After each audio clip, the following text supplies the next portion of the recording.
স্বাগত গ্লোবাল টাইমে। বিশ্বের নানা প্রান্তের খবর নিয়ে আপনাদের সঙ্গে আছি আমি নাফিসা হক। শুরুতেই জানিয়ে দিব সংবাদ শিরোনাম।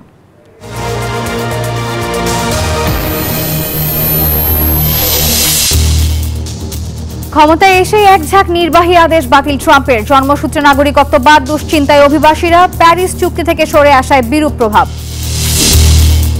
ট্রাম্পের প্রত্যাবর্তনে দুশ্চিন্তা ইউক্রেন, আরও সুবিধা ইসরায়েল। ইরানকে ঘায়েল করার পররাষ্ট্রনীতি বলছে তেহরান, নীরব চীন। এবং শপথের পর যুক্তরাষ্ট্রের বিভিন্ন স্থানে ট্রাম্প বিরোধী বিক্ষোভ। গাজা যুদ্ধবিরতি চুক্তির চূড়ান্ত বাস্তবায়ন নিয়ে সন্দেহ মার্কিন প্রেসিডেন্টের। ক্ষমতায় বসেই নির্বাহী আদেশ বাতিলের ঝড় তুললেন ডোনাল্ড ট্রাম্প। বাতিল করেছেন জো বাইডেনের শাসনামলের ৭৮টি নির্বাহী আদেশ। অভিবাসীদের বিষয়ে জারি করেছেন জরুরি অবস্থা। জন্মসূত্রে মার্কিন নাগরিকত্ব বাতিলে দুশ্চিন্তায় প্রায় ৫০,০০০ বাংলাদেশি। আর এদিকে প্যারিস জলবায়ু চুক্তি এবং বিশ্ব স্বাস্থ্য সংস্থা থেকে যুক্তরাষ্ট্রকে সরিয়ে নেয় সংকটে পড়তে পারে উন্নয়নশীল দেশগুলো। সবার আগে মার্কিনীদের স্বার্থ। ক্ষমতায় আসার আগে ট্রাম্প যে প্রতিশ্রুতি দিয়েছিলেন তার বাস্তবায়ন শুরু করে দিয়েছেন। ওভাল অফিসে বসেই একের পর এক সিদ্ধান্ত নিয়ে নজির সৃষ্টি করেছেন ডোনাল্ড ট্রাম্প। বাইডেন আমলের ৭০টির বেশি নির্বাহী আদেশ বাতিল করেন ট্রাম্প। বিশ্ব স্বাস্থ্য সংস্থা থেকে যুক্তরাষ্ট্রের সরে যাওয়ার একটি বড় সিদ্ধান্ত সই করেছেন। বেরিয়ে এসেছেন প্যারিস জলবায়ু চুক্তি থেকে। ক্যাপিটাল হিলে ট্রাম্প সমর্থকদের দাঙ্গার ঘটনায় অভিযুক্ত ১৫০০-এর বেশি ব্যক্তিকে ক্ষমা করেছেন। মেক্সিকো সীমান্তে অবৈধ অভিবাসন ঠেকাতে জরুরি ব্যবস্থা জারি করেছেন। বাতিল করেছেন জন্মসূত্রে নাগরিকত্ব পাওয়ার অধিকার।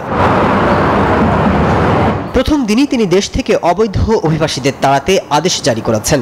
ট্রাম্পের প্রতিশ্রুতি অনুযায়ী বন্ধ হতে যাচ্ছে জন্মসূত্রে যুক্তরাষ্ট্রের নাগরিকত্ব পাওয়ার সুযোগ। অন্যান্য দেশের পাশাপাশি এতে দুশ্চিন্তার মধ্যে রয়েছেন দেশটির অবৈধ কাগজপত্রবিহীন লক্ষাধিক বাংলাদেশি দম্পতি। উদ্বেগ আর উৎকণ্ঠায় ভুগছে দীর্ঘদিন ধরে দেশটিতে বৈধতার জন্য আইনি লড়াই করা অসংখ্য প্রবাসী বাংলাদেশি পরিবারও। ট্রাম্প যদি এই পদক্ষেপ বন্ধ করেন তবে তাকে এর সমাধানের পথ বের করতে হবে, কারণ আমাদের কোথাও যাওয়ার স্থান নাই।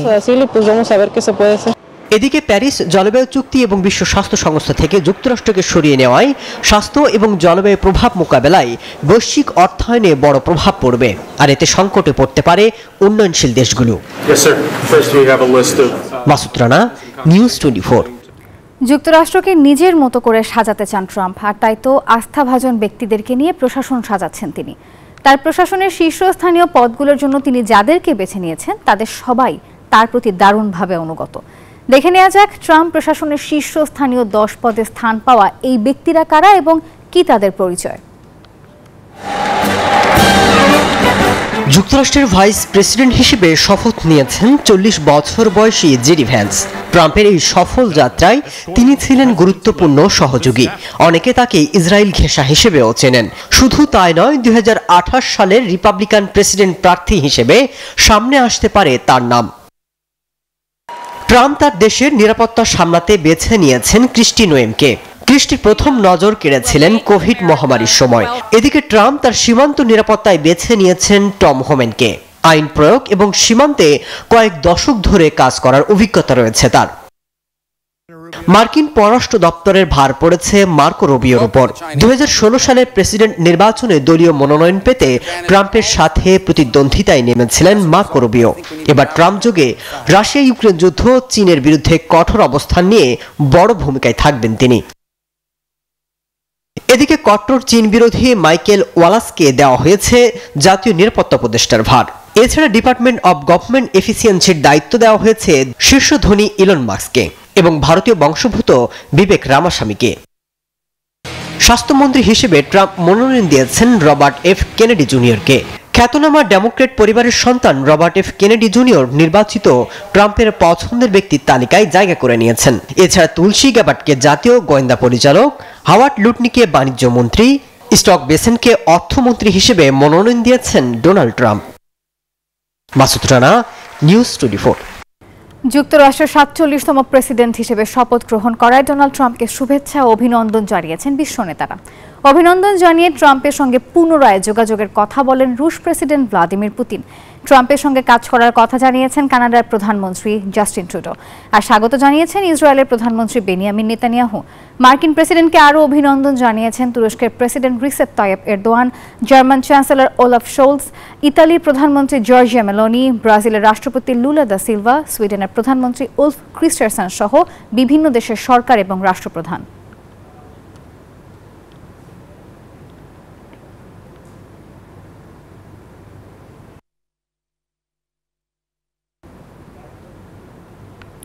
হোয়াইট হাউসে ডোনাল্ড ট্রাম্পের রাজস্বিক প্রত্যাবর্তনে যুক্তরাষ্ট্রের অভ্যন্তরে তো বটেই, সেই সাথে গোটা বিশ্বের নজর বিশ্বের সবচেয়ে ক্ষমতার দেশটির নয়া প্রেসিডেন্টের দিকে। সবার কৌতূহল, কেমন হবে ডোনাল্ড ট্রাম্পের পররাষ্ট্রনীতি? কেননা মার্কিন মূল্যকে ক্ষমতার পালা বদলে কম বেশি আঁচ পড়ে বিশ্বের সব দেশেই। মার্কিন প্রেসিডেন্ট হিসেবে ডোনাল্ড ট্রাম্প ফের যুক্তরাষ্ট্র শাসনের ভার নেয় সবচেয়ে বেকায়দায় রয়েছে ইউক্রেন। বাইডেনের মতো ট্রাম্প প্রশাসনের কাছ থেকে যুদ্ধ চালিয়ে যাবার জন্য সার্বিক সহায়তা মিলবে কিনা তা নিয়ে শঙ্কিত জেলেনস্কি। স্বস্তিতে নেই রাশিয়াও। জানা গেছে এরই মধ্যে ট্রাম্প রাশিয়ার প্রেসিডেন্টকে ফোন করার পরিকল্পনা করেছেন। তিনি পুতিনকে যুদ্ধ বন্ধের আহ্বান জানাবেন। যদি পুতিন তাতে সায় না দেন তবে ভিন্ন পথে হাঁটবেন ডোনাল্ড ট্রাম্প। তবে প্রথম মেয়াদে চীনের সঙ্গে বাণিজ্য যুদ্ধে জড়ানো ট্রাম্প এবারও শুল্ক আরোপের হুঁশিয়ারি দিলেও নিজের অভিষেকে রীতি ভেঙে চীনের প্রেসিডেন্টকে আমন্ত্রণ জানিয়েছিলেন। এমনকি ট্রাম্প দায়িত্ব নেয়ার পর প্রথম চীন সফরের কথা ভাবছেন। বলা হচ্ছে এবারের ট্রাম্পের চীন নীতি হবে বেশ কৌশলী। যদিও চীন এখনো কোনো মন্তব্য না করলেও চৌকস শি জিনপিং নয়া মার্কিন প্রেসিডেন্টকে কৌশলেই মোকাবেলা করবেন তা অনেকটা স্পষ্ট। ট্রাম্পের প্রথম মেয়াদে মধ্যপ্রাচ্যে যে পরিস্থিতি ছিল, দ্বিতীয় মেয়াদে তা সম্পূর্ণ ভিন্ন। যদিও ক্ষমতায় আসার আগেই গাজায় যুদ্ধবিরতি চুক্তি করেছে ইসরায়েল ও হামাস। তবে ট্রাম্পের প্রত্যাবর্তনে সবচেয়ে বেশি খুশি ইসরায়েল, কারণ নেতানিয়াহুর ঘনিষ্ঠ ট্রাম্পই প্রথম মেয়াদে জেরুজালেমকে ইসরায়েলের রাজধানী ঘোষণা করেছিলেন। তবে যুক্তরাষ্ট্রের ক্ষমতার পালা বদলে ইরান নীতির কোনো পরিবর্তন হবে না বলে মনে করছে তেহরান। বরং ট্রাম্প আশায় ইরান ঘায়েল নীতি আরও কঠোর হবে। নির্বাচনী প্রচারণায় যুক্তরাষ্ট্রে বসবাসকারী অবৈধ অভিবাসীদের বিতাড়িতের প্রতিশ্রুতি ছিল ডোনাল্ড ট্রাম্পের একটি অন্যতম বিষয়। হোয়াইট হাউসে বসেও সেই লক্ষ্যেই এগোচ্ছেন তিনি। এমনকি জন্মসূত্রে যুক্তরাষ্ট্রের নাগরিকত্বের নীতিতেও পরিবর্তন আনছেন নয়া এই মার্কিন প্রেসিডেন্ট। আসমাতুলি, নিউজ 24। মার্কিন প্রেসিডেন্ট হিসেবে ঐতিহাসিক প্রত্যাবর্তনের দিনে বড় ধরনের বিক্ষোভে মুখে পড়েন ডোনাল্ড ট্রাম্প। মেক্সিকো সীমান্তে জরুরি অবস্থা জারির ঘোষণার জেরে দেশটির মানুষ মার্কিন দূতাবাসের সামনে আগুন জ্বালিয়ে বিক্ষোভ করেন। আর এদিকে ট্রাম্প নীতির বিরোধিতা করে প্রতিবাদ হয়েছে যুক্তরাষ্ট্রের শিকাগো, বেলজিয়াম এবং ব্রাসেলসে। মেক্সিকোতে মার্কিন দূতাবাসের সামনে দৃশ্য এটি। যুক্তরাষ্ট্রে মেক্সিকো সীমান্তে ট্রাম্পের জরুরি অবস্থা জারি ও সেনা মোতায়েনের ঘোষণায় বিরোধিতা করে মঙ্গলবার জড়ো হন হাজারো মানুষ। আমরা ট্রাম্পকে সীমান্ত সামরিকীকরণ করতে দেব না, কারণ আমরা একটি স্বাধীন সার্বভৌম দেশে বাস করি। আমাদের দেশ ও সীমান্তে ট্রাম্পের হস্তক্ষেপ করা উচিত নয়। ট্রাম্পের বিরোধিতা করে প্রতিবাদ সমাবেশ করেন শিকাগোর আন্দোলন কর্মীরা। ট্রাম্পের অভিবাসন ইস্যু ও গণবিতরণের কর্মসূচি কড়া সমালোচনা করেন তারা। এই প্রশাসনকে জানাতে চাই, আমাদের পরিবারের সদস্যরা এখানে বড় হয়েছে, আমরা কর দিই, এখানে আমাদের ঘর বাড়ি রয়েছে, তাই আমরা কোথাও যাচ্ছি না। ডোনাল্ড ট্রাম্পের অভিষেককে ঘিরে বেলজিয়ামের রাজধানী ব্রাসেলসেও মার্কিন দূতাবাসের সামনে জড়ো হন শতাধিক মানুষ। জ্বালানি খাতে জরুরি অবস্থা ঘোষণা, প্যারিস জলবায়ু চুক্তি থেকে যুক্তরাষ্ট্রকে সরিয়ে নেওয়া, বাইডেনের বৈদ্যুতিক গাড়ি নীতি বাতিল করা সহ ট্রাম্পের বিভিন্ন সিদ্ধান্তের সমালোচনা করেন তারা। এদিকে ডোনাল্ড ট্রাম্পের পানামা খাল পুনরুদ্ধারের ঘোষণায় বিক্ষোভ করেছেন পানামাবাসী।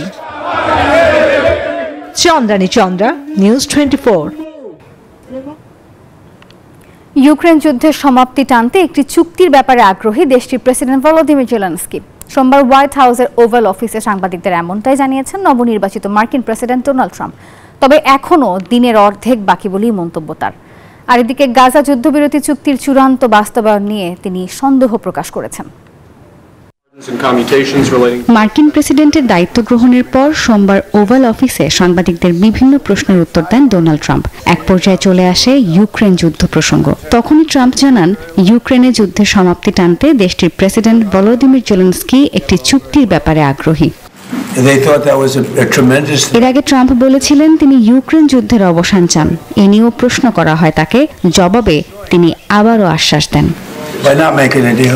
এটি দিনের অর্ধেক, বাকি অর্ধেক দিন এখনো বাকি, দেখা যাক কি হয়। তবে ফিলিস্তিনের গাজা উপত্যকায় রবিবার থেকে শুরু হওয়া যুদ্ধবিরতি নিয়ে খুব একটা আত্মবিশ্বাসী নন বলে জানান ট্রাম্প। চুক্তির 3 ধাপই বাস্তবায়িত হবে কিনা তা নিয়ে তিনি সন্দিহান। আশা প্রকাশ করেন গাজা ভিন্নভাবে পুনর্গঠনের। এটা যেন এক বিশাল ধ্বংসস্তূপের জায়গা, অন্যভাবে পুনর্গঠন করতে হবে এটিকে। গাজা দারুণ এক স্থান, সমুদ্রের ধারে দারুণ আবহাওয়া, সবকিছুই ভালো। এখানে অসাধারণ কিছু করা সম্ভব। এটা খুবই আকর্ষণীয়, চমৎকার কিছু করা যেতে পারে। এদিকে নতুন মার্কিন প্রশাসনের সঙ্গে ইউক্রেন যুদ্ধ এবং পারমাণবিক অস্ত্র ইস্যুতে আলোচনার জন্য প্রস্তুত রয়েছে বলে জানিয়েছেন রুশ প্রেসিডেন্ট ভ্লাদিমির পুতিন। অন্যদিকে যুদ্ধবিরতি চলাকালীন গাজায় 47,000 ছাড়িয়েছে মোট প্রাণহানি। Desk report, news 24। যুক্তরাষ্ট্রের 47তম প্রেসিডেন্ট হিসেবে ফের হোয়াইট হাউসে গেলেন ডোনাল্ড ট্রাম্প। অর্থাৎ আবারও তার ঠিকানা হচ্ছে দৃষ্টিনন্দন সাদা ভবনটি। 200 বছরেরও বেশি পুরনো সাদা রঙের এই বাড়িটি ঘিরে পর্যটকদের আগ্রহও কিন্তু কম নয়। বাড়িটির অন্দরে প্রবেশের অনুমতি না থাকলেও দেশি বিদেশি পর্যটকদের কাছে দুর্দান্ত একটি পর্যটন স্পট হোয়াইট হাউস। হোয়াইট হাউসকে মার্কিন ক্ষমতার কেন্দ্রবিন্দু বলা হয়। যুক্তরাষ্ট্রের প্রেসিডেন্টের দাপ্তরিক ভবন এটি। ওয়াশিংটন ডিসির পেনসিলভানিয়া এভিনিউয়ে অবস্থিত এই বাসভবনটির নির্মাণ কাজ শুরু হয় তৎকালীন প্রেসিডেন্ট জর্জ ওয়াশিংটনের হাত ধরে 1792 সালে। 1800 সালে 1 নভেম্বর কাজ শেষ হয়। এরপর থেকে যতজন যুক্তরাষ্ট্রের প্রেসিডেন্ট হয়েছেন প্রায় সবার আবাসস্থল হয়েছে এটি। সময় ও রুচির পরিবর্তনে অনেকবার সরকারি এই বাসভবনে নানা সংস্কার হয়েছে। বদলেছে এর অভ্যন্তরীণ সাজসজ্জা, যুক্ত হয়েছে বহু অংশ। তবে বাহ্যিকভাবে সেই শ্বেতশুভ্র রূপ নিয়ে 200 বছরেরও বেশি সময়ের ঐতিহ্যের প্রতীক হয়ে দাঁড়িয়েছে এই বাড়িটি। মার্কিন প্রেসিডেন্টের আবাসস্থল দুবার ভয়াবহ আগুনে পড়েছে। প্রথমবার 1814 সালে, যুদ্ধের সময় ব্রিটিশদের হাতে। পরের বার 1929 সালে, তখন হোয়াইট হাউসের ওয়েস্ট উইংয়ে আগুন লাগে। দুবারই ভবনটির বড় ধরনের সংস্কার করতে হয়। যুক্তরাষ্ট্রের 47তম প্রেসিডেন্ট হিসেবে শপথ গ্রহণের পর বেশ কয়েকটি অনুষ্ঠানে অংশ নিয়েছেন ডোনাল্ড ট্রাম্প এবং তার স্ত্রী মেলানিয়া ট্রাম্প। অনুষ্ঠানগুলো প্রেসিডেন্সিয়াল ইনঅগুরাল বল নামেও পরিচিত। এ সময় নিজের আনন্দকে আর ধামাচাপা দিতে পারলেন না তিনি, নেচে গিয়ে তা প্রকাশ করেন সবার সামনে। তাদের সঙ্গে ছিলেন ভাইস প্রেসিডেন্ট জেরি ভ্যান্স এবং তার স্ত্রী উষা ভ্যান্স। ডোনাল্ড ট্রাম্পের নতুন মেয়াদের শুরু উদযাপন করতে 3টি আনুষ্ঠানিক অনুষ্ঠানের আয়োজন করা হয়। এই অনুষ্ঠানগুলো প্রেসিডেন্সিয়াল ইনঅগুরাল বল নামেও পরিচিত। উদ্বোধনী বলে কমান্ডার হিসেবে কেক কাটার পর স্ত্রী মেলানিয়াকে নিয়ে YMCA এর গানে নাচেন প্রেসিডেন্ট ট্রাম্প। ওয়াশিংটনের 3টি স্থানে ইনঅগুরাল বল আয়োজন করা হয়েছে। সেগুলো হলো commander in chief ball, liberty inaugural ball এবং স্টারলাইট বল। শুরুতে ইনঅগুরাল কমান্ডার ইন চিফ বলে স্ত্রী মেলানিয়াকে নিয়ে ট্রাম্প নাচার সময় ভাইস প্রেসিডেন্ট জেরি ভ্যান্স ও তার স্ত্রী উষা ভ্যান্সকেও নাচতে দেখা যায়। এছাড়া শপথের আগের রাতেও মঞ্চে নাচতে দেখা গেছে তাদের। চন্দ্রা, নিউজ 24। নিউজ 24 গ্লোবাল টাইমের সময় হলো একটা বিরতি। ফিরছি আরো খবর নিয়ে, সঙ্গে থাকুন। বিরতির পর আরো একবার স্বাগত, দেখছেন গ্লোবাল টাইম। অবশেষে মিয়ানমারের চলমান সংঘাত বন্ধে জান্তা বাহিনীর সঙ্গে বিদ্রোহী গোষ্ঠী ন্যাশনাল ডেমোক্রেটিক অ্যালায়েন্স আর্মির মধ্যে যুদ্ধবিরতি চুক্তি সই হয়েছে। চীনের পররাষ্ট্র মন্ত্রণালয় বিষয়টি নিশ্চিত করেছেন। চুক্তির ফলে সীমান্ত অঞ্চলে শান্তি প্রতিষ্ঠার আশা প্রকাশ করেছে বেইজিং। বিশ্লেষকরা বলছেন, জান্তা বিরোধী শক্তিগুলো গুরুত্বপূর্ণ সীমান্ত এলাকা থেকে সামরিক বাহিনীকে হটিয়ে মধ্যাঞ্চলীয় শহর মান্দালয়ের দিকে অগ্রসর হতে শুরু করায় চীন উদ্বিগ্ন। দীর্ঘদিন ধরে চীন সীমান্তবর্তী মিয়ানমারের কোকাং অঞ্চলে জান্তা বাহিনীর বিরুদ্ধে লড়াই করছে বিদ্রোহ গোষ্ঠী national Democratic alliance army NDAA। এই সংঘর্ষ শুধু মিয়ানমারের ভেতরে নয়, বরং সীমান্ত এলাকার চীন নিরাপত্তা এবং বাণিজ্যিক কার্যক্রমেও প্রভাব ফেলেছিল। তাই দুপক্ষের সংঘাত নিরসনে চীন অনেক দিন ধরেই চেষ্টা চালিয়ে আসছিল। অবশেষে জান্তা বাহিনী ও NDAA গোষ্ঠীর মধ্যে যুদ্ধবিরতি চুক্তি সই হয়েছে। চীনের পররাষ্ট্র মন্ত্রণালয়ের মুখপাত্র মাও নিং সংবাদ ব্রিফিং এ বিষয়টি নিশ্চিত করেছেন। মন্ত্রণালয় জানায়, চীনের দক্ষিণ পশ্চিমাঞ্চলীয় শান রাজ্যের কুনকিম শহরে দুই পক্ষের আলোচনার মাধ্যমে চুক্তি সই হয়েছে। তারা শান্তি প্রচারের জন্য বেইজিংকে ধন্যবাদ জানিয়েছে। চীন এবং মিয়ানমার বন্ধুত্বপূর্ণ প্রতিবেশী। চীন এই আলোচনায় মধ্যস্থকারীর ভূমিকা পালন করেছে। চীন সক্রিয়ভাবে শান্তি ও সংলাপের প্রচার অব্যাহত রাখবে। 2023 সালের অক্টোবরের শেষ দিকে সামরিক জান্তার বিরুদ্ধে আক্রমণ শুরু করে গোষ্ঠীটি। তারা চীন সীমান্তের কাছাকাছি অঞ্চল দখল করে। গত জুলাইয়ে তারা জানায়, চীন সীমান্তের কাছে একটি বড় সামরিক ঘাঁটি নিয়ন্ত্রণে নিয়েছে। বিশ্লেষকরা বলছেন, জান্তা বিরোধী শক্তিগুলো গুরুত্বপূর্ণ সীমান্ত এলাকা থেকে সেনাবাহিনীকে হটিয়ে মধ্যাঞ্চলীয় শহর মান্দালয়ের দিকে অগ্রসর হওয়া শুরু করায় চীন উদ্বিগ্ন। এদিকে নির্বাচনের আগে মিয়ানমারের শান্তি ফিরিয়ে আনা জরুরি বলে জান্তা সরকারকে জানিয়েছে দক্ষিণ পূর্ব এশিয়া জোট আসিয়ান। চন্দ্রানী চন্দ্রা, নিউজ 24। সুইজারল্যান্ডের দাভোসে শুরু হয়েছে 5 দিন ব্যাপী ওয়ার্ল্ড ইকোনমিক ফোরামের বার্ষিক বৈঠক। 5 দিনের এই আয়োজনে বিশ্বের বিভিন্ন স্থান থেকে প্রায় 3000 অংশগ্রহণকারী একত্রিত হয়েছেন। বৈঠকে যোগ দিতে 4 দিনের সরকারি সফরে ঢাকা ছেড়েছেন অন্তর্বর্তী সরকারের প্রধান উপদেষ্টা ডক্টর মোহাম্মদ ইউনূস। সোমবার রাত 1টায় সুইজারল্যান্ডের দাভোসের উদ্দেশ্যে রওনা দেন তিনি। আগামী 23 জানুয়ারি মূল সম্মেলনে ভাষণ দেওয়ার কথা রয়েছে তার। ওয়ার্ল্ড ইকোনমিক ফোরাম সম্মেলনে এবার বাংলাদেশ বিষয়ক আলাদা সংলাপ হবে। প্রধান উপদেষ্টা কয়েকটি দেশের শীর্ষ নেতাদের সঙ্গে দ্বিপক্ষীয় বৈঠকেও অংশ নেবেন।